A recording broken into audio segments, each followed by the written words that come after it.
ரதிய கடுப்படியில் அக்கா அன்றைக்கி என்ன காமிக்கிறேன்னு பாருங்கள். சுண்டக்கடலை வாங்கிப்பா.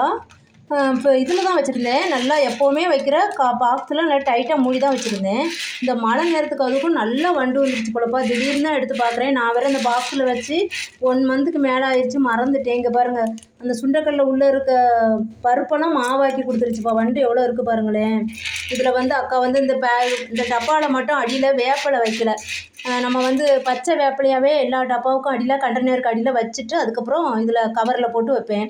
இது வேப்பிலை வைக்காமல் இருந்தனால இவ்வளோ வண்டு வந்திருக்குப்பா. இது என்ன பண்ணுறது தெரியல, கொஞ்சம் ஹோல்ஸாக போட்டுருச்சு அக்கா. அதனால் இதுக்கு ஒரு ஐடியா பண்ணியிருக்கிறேன். நீங்களும் இந்த மாதிரி ஐடியா பண்ணியிருக்கீங்களான்னு சொல்லுங்கள் அக்காட்ட.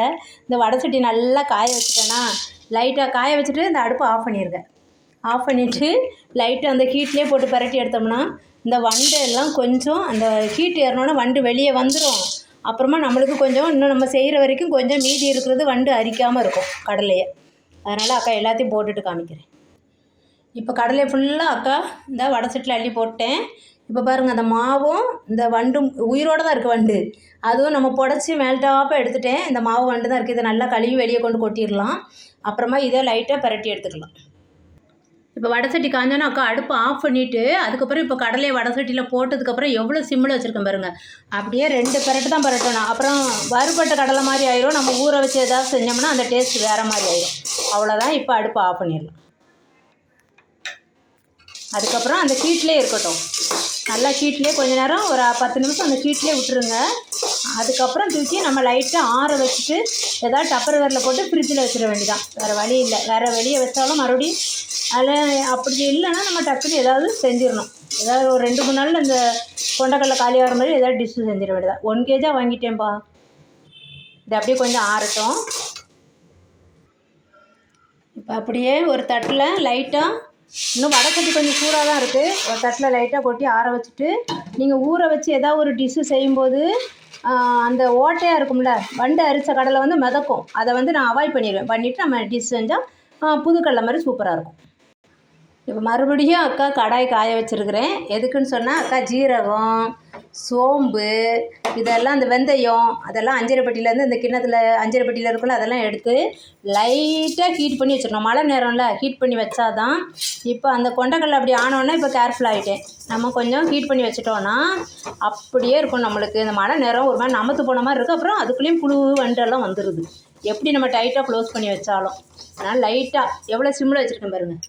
வச்சுட்டு லைட்டாக பரட்டி எடுத்தால் போதும். ரொம்ப வறுக்கிற மாதிரிலாம் இருக்கக்கூடாது. லைட்டாக சூடு தெரியணும். நம்மளுக்கு இன்னும் சூடே ஆகலை, நமத்து போய் இருக்குது பாருங்கள் எப்படி. அதனால் இந்த மாதிரி யூஸ் பண்ணுங்கள். இந்த டிப்ஸை ஃபாலோ பண்ணி பாருங்கள்.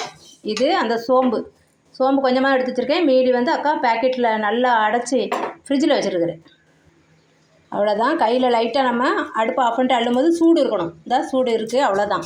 அதுக்கு மேலே நம்ம இது பண்ணோம்னா அப்புறம் ஜீரகம், இப்போ பச்சை ஜீரகம் ஏதாவது நம்ம ஜீரகத்தை போடுறதுக்கு வேல்யூபிள் இல்லாமல் அந்த வாசனை வேறு மாதிரி ஆயிடும்.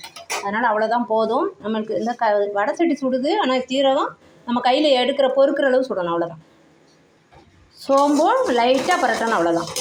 எல்லாத்தையுமே ரொம்ப பொரிய விடவோ நிறம் மாற விடவோ விட்டுறாதீங்க.